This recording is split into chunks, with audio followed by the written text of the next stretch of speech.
Salut à tous, alors pour compléter l'article de blog sur la balance des blancs, je vais vous montrer dans cette vidéo comment modifier la balance des blancs dans Lightroom.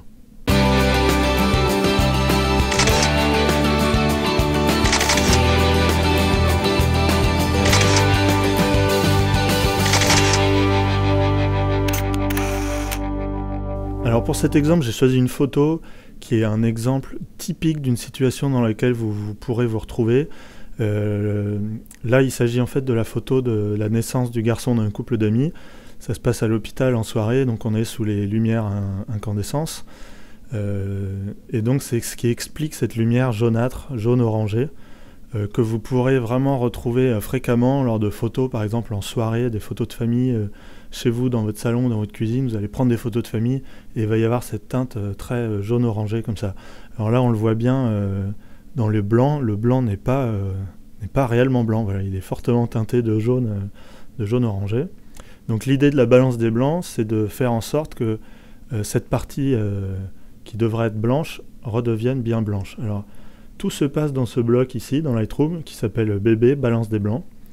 Et il y a deux méthodes. Alors la première, c'est d'utiliser cette pipette, donc je clique dessus, et je vais dire à Lightroom où est-ce que devrait se trouver une zone blanche qui servira de référence pour que Lightroom étalonne tout le reste de l'image correctement. Donc par exemple, je vais prendre ce petit bout de laine ici qui devrait être blanc dans la réalité, je clique, et voilà, Lightroom a tout réétalonné pour que les parties blanches de l'image soient réellement blanches. Donc ça fonctionne, on voit bien, le bonnet, les manches du t-shirt sont bien redevenues blanches. Cependant, et c'est la raison pour laquelle j'utilise assez peu souvent cette pipette, c'est que finalement on se rend compte qu'on n'a pas forcément envie que le blanc soit réellement blanc. C'est-à-dire que dans ce cas précis, les couleurs sont trop froides pour moi, ça devient trop... c'est un peu glacial, ça reflète pas l'ambiance du moment où a été prise la photo, qui était quand même, et notamment en raison de l'éclairage, un peu plus chaleureuse que ça. Donc je vais faire CTRL Z, pomme Z sur Mac pour annuler, revenir en arrière.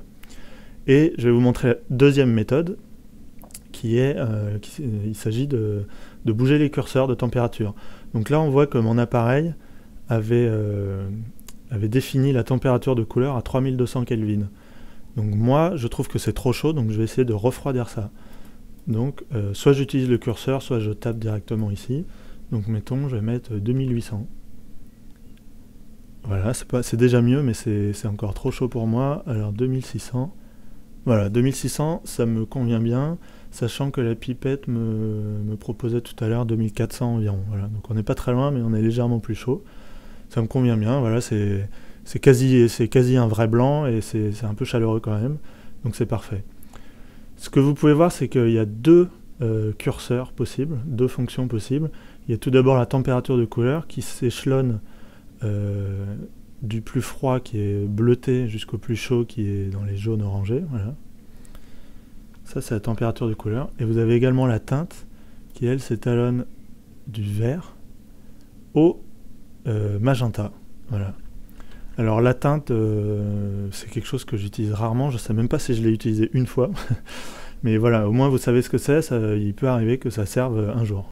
Voilà, j'espère que cette vidéo vous aura permis de comprendre la balance des blancs dans Lightroom. Si vous n'avez pas encore lu l'article sur le blog, je vous invite à le faire. Vous trouverez des informations complémentaires sur ce qu'est la balance des blancs, à quoi ça sert.